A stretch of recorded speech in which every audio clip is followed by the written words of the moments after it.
कृष्ण के बारे में एक प्रसिद्ध किस्सा है जिसमें उनकी बचपन की शरारतें और महान शक्तियों का परिचय होता है। एक बार बचपन में गोकुल के नगर में एक बड़ा भयंकर राक्षसी दाई आई थी जिसका नाम पूतना था।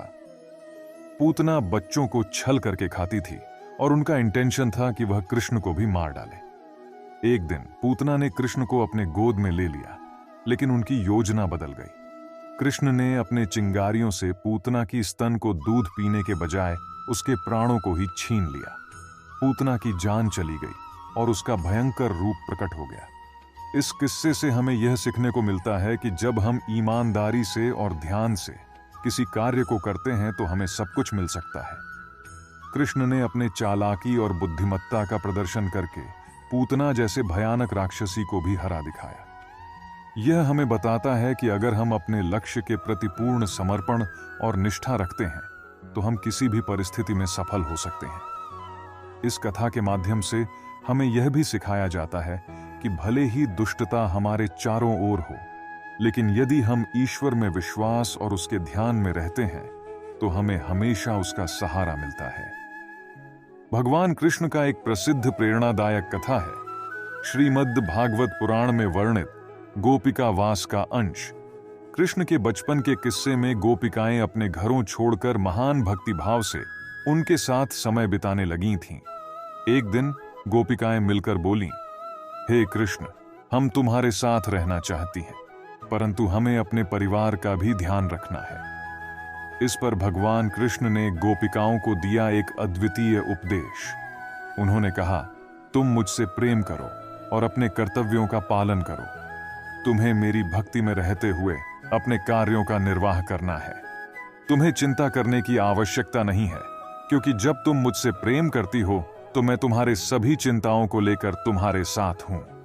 इस उपदेश से गोपिकाएं समझ गईं कि भगवान की भक्ति और कर्तव्यों का पालन साथ साथ किया जा सकता है। यह कहानी हमें यह सिखाती है कि अगर हम अपने इष्ट देवता परमेश्वर के प्रति भक्ति रखते हैं और साथ ही अपने कर्तव्यों का निर्वाह करते हैं तो हम सफलता और शांति की प्राप्ति में सक्षम हो सकते हैं। भगवान कृष्ण की एक प्रसिद्ध प्रेरणादायक कहानी है श्रीमद् भागवतम में उनका बचपन का लीला, जिसमें उन्होंने भगवद गीता के सिद्धांतों का महत्वपूर्ण संदेश दिया। यह कहानी मथुरा के नंदग्राम में उनके बचपन के किस्से पर आधारित है। कृष्ण की माता यशोदा ने एक दिन उन्हें दांतने के लिए बंधने की कोशिश की, लेकिन कृष्ण के चाले बहुत छोटे थे और रस्सी नहीं पहुंच पाई। इसके बाद यशोदा ने उन्हें एक निगलने के लिए बंधने की कोशिश की, लेकिन चौकस गया कि उनका मुंह बहुत बड़ा हो गया था।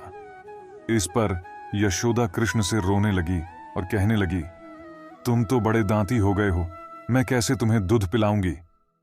कृष्ण ने हंसते हुए कहा, मां, जब मैं बड़ा हो जाऊंगा तो मैं विश्व को अपने अमृत ज्ञान से प्रस्तुत करूंगा।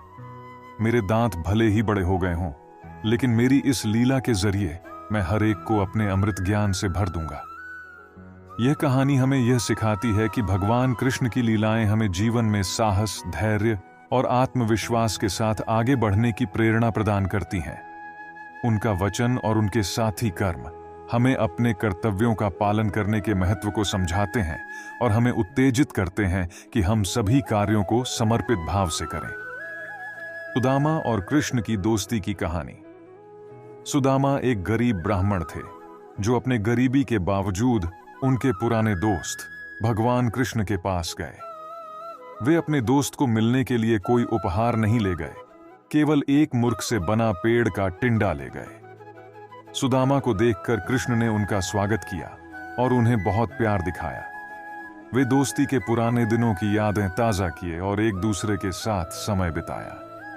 सुदामा ने उस मूर्ख से बने टिंडे को कृष्ण को भेंट दिया, लेकिन शर्मिंदा होकर।